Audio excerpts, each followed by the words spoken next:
rewiring your brain might sound pretty complicated and a little nerdy and a little sciencey, but that's proof in the pudding. But it's absolutely something you can do at home. It's absolutely something you can do right now. So the best thing to do is just try one of these.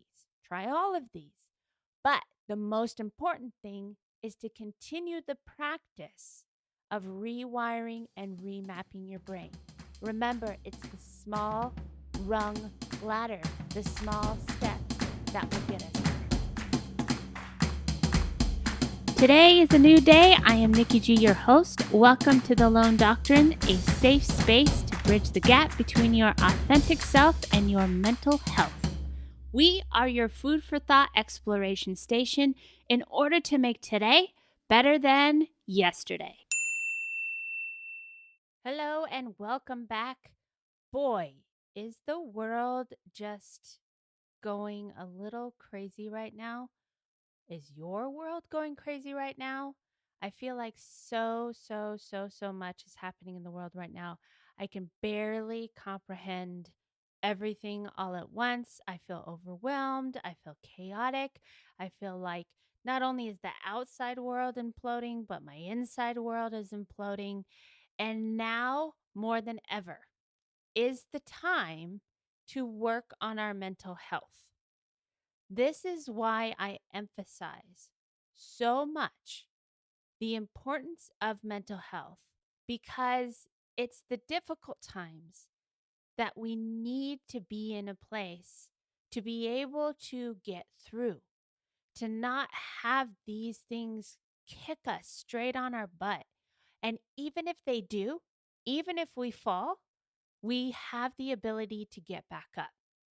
And it may not be a pretty process. It may be messy, it may be confusing, but the ability and the commitment and the decisions and the choices we make in these hard times define our tomorrow, define our next moment, define how and what we want to feel in life. Of course, all of us want to feel good. All of us want life to be perfect. We would prefer if nothing bad ever happened to anyone or any of our loved ones. But we are going through a lot in this world. We are in war against ourselves, against a virus. We have economical challenges. We have health challenges. We have personal challenges. We have career challenges. Everything is culminating where everyone has not been left out in some way and they are going through something. Now, you may think that you're going through more, and you may think that the other person doesn't have it as hard as you. But what we need to remember is that your plate may be full, but someone else's plate might be a paper plate. Their plate may not be as strong as yours.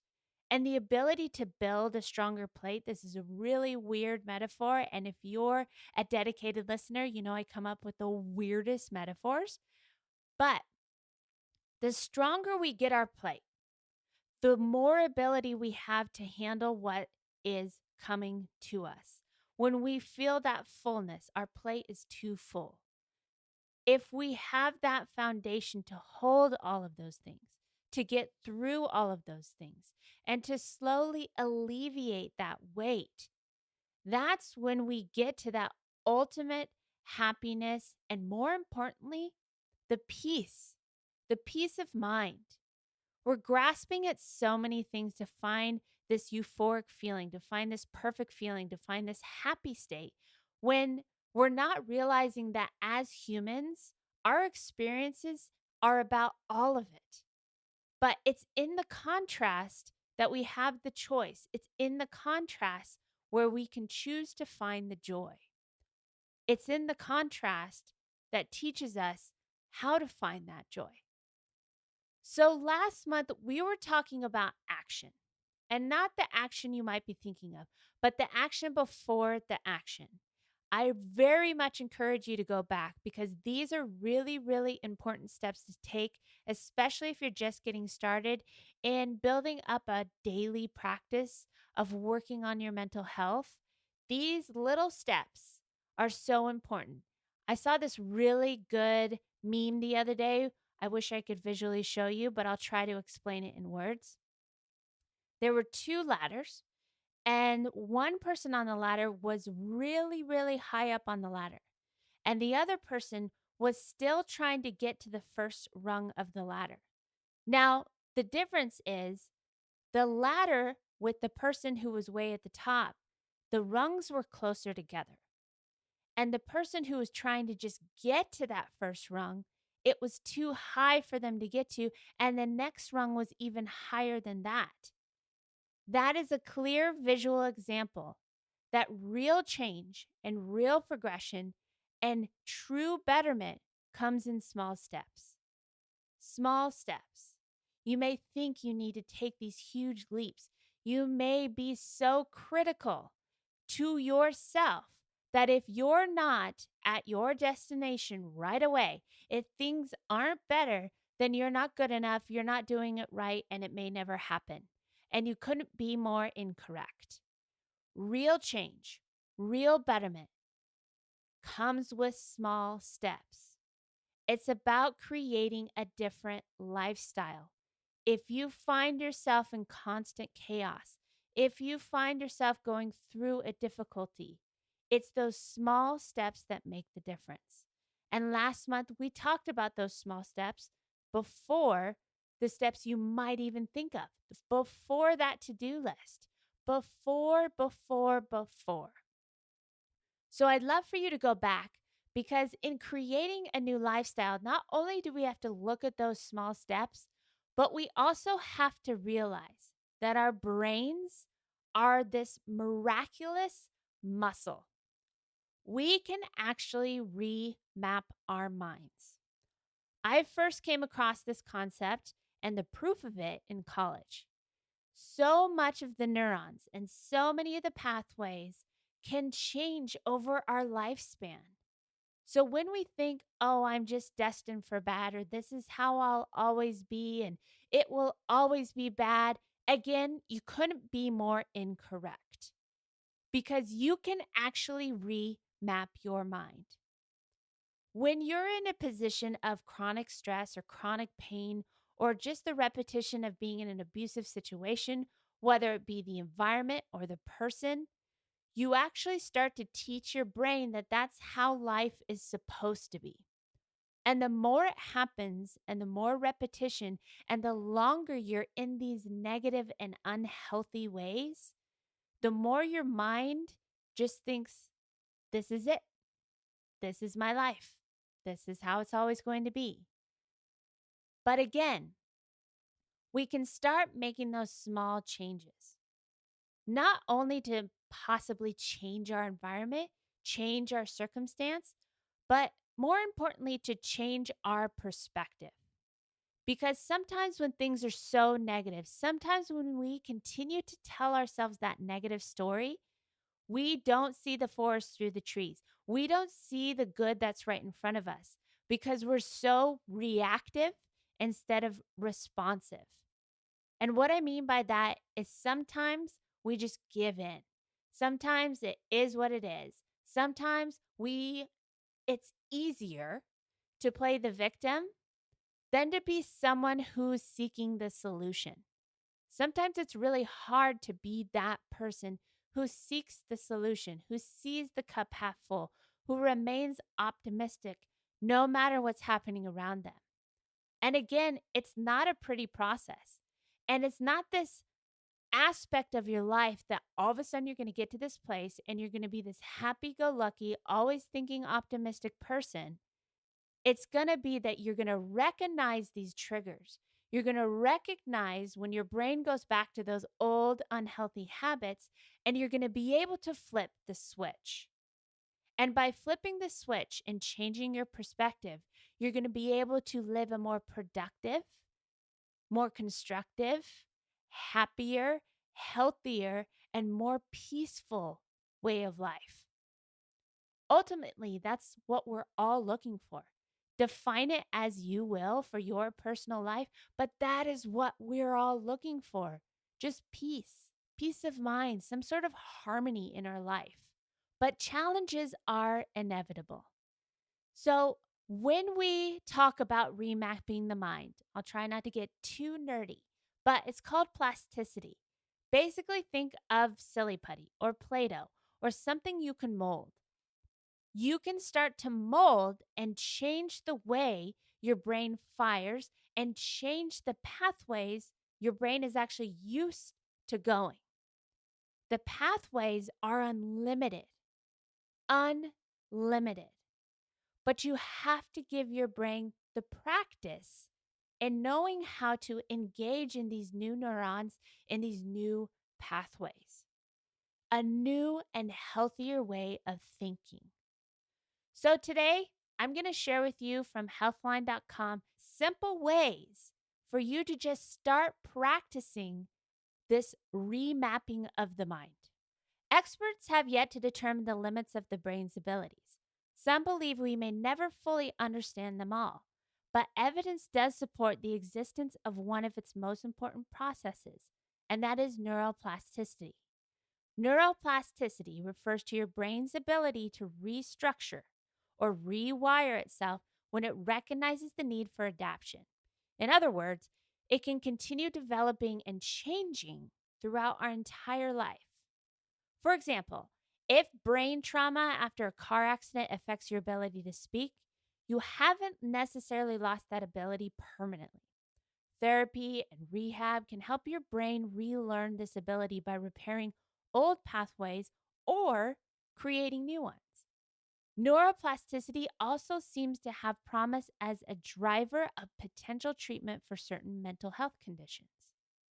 Experts believe the negative thought patterns that occur with depression, anxiety, for example, could result in interrupted or impaired neuroplasticity processes.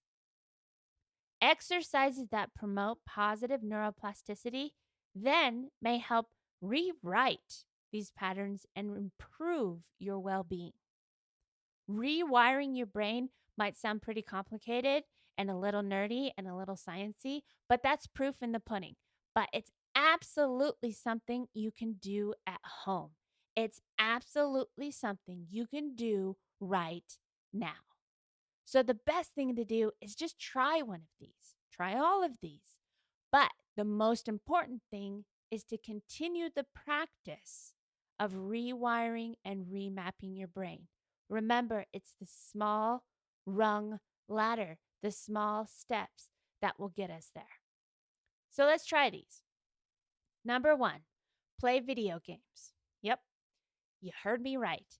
Debate over the potential benefits and risks of video games can get pretty crazy.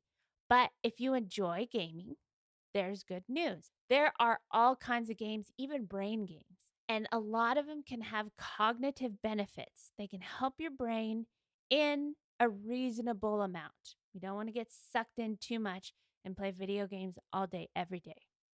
Some of the benefits associated with gaming include motor coordination, visual recognition and spatial navigation, memory and reaction time, reasoning, decision making, problem solving, resilience, and cooperation, and sometimes team participation.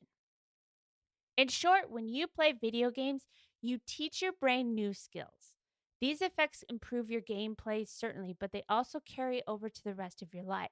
Because learning to recover from failure, when you don't pass, when you don't get to that next level in a game, can actually help you be better at bouncing back from life's setbacks. Exploring different solutions to a task in a game can actually help you and your creative thinking. So, again, in moderation, gaming is a really, really good way to start to open up those new pathways. And remember, games can come in all types. There's brain games, there's reading games, there's memory games, there's puzzle games, there's rhythm games, dance games. All of these things are really good, but find what works for you. Find what you actually enjoy. Because when you find something you actually enjoy, you're more likely to actually practice it and do it. So here's number 2, learn a new language. This is something I've always wanted to do. I so wish I was bilingual. But I digress. Ever considered studying another language? Yes.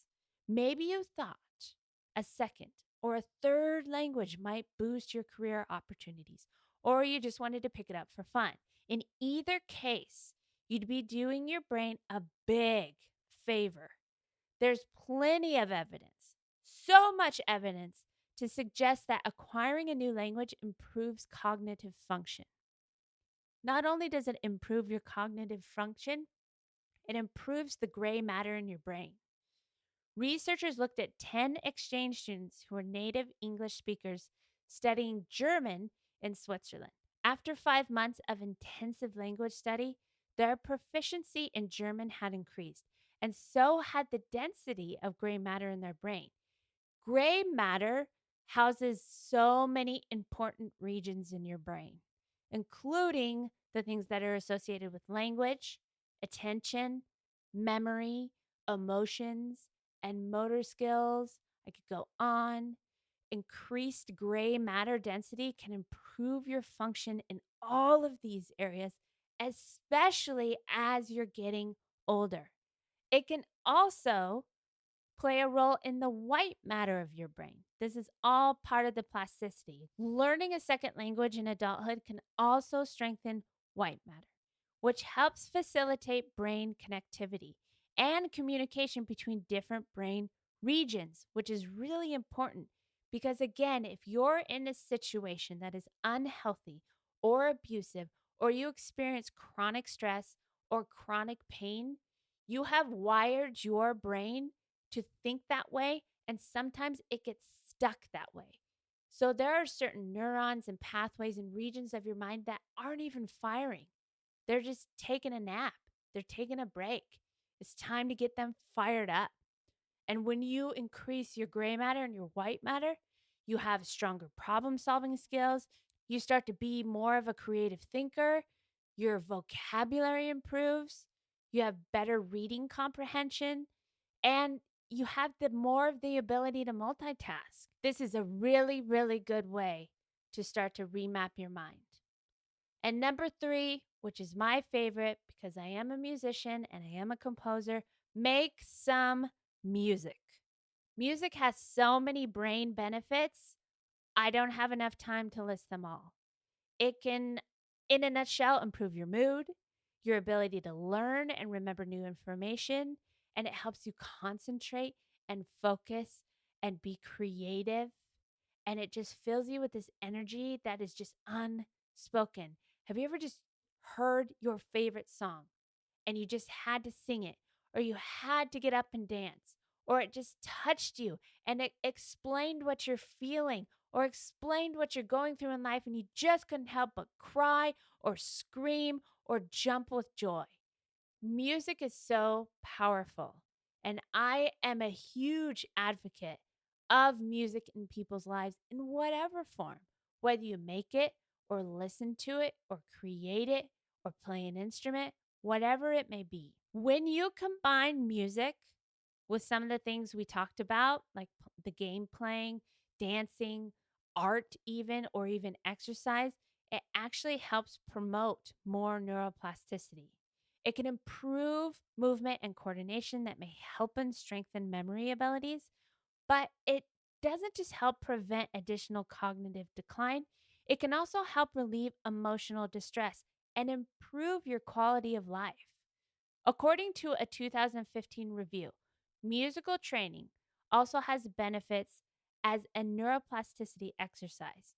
Learning to play music in childhood can protect against age related cognitive decline and lead to improved cognitive performance in adulthood.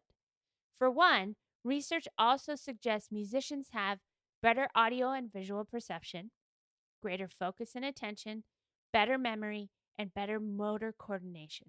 Yay, me. It's never too late to learn an instrument. Online tutorials, there is so much, way more than I ever had, to learn an instrument. And it's not that you have to go out and be a musician. Do it because you enjoy it. Pick up a guitar, learn the drums, find one of your favorite songs and learn it on ukulele.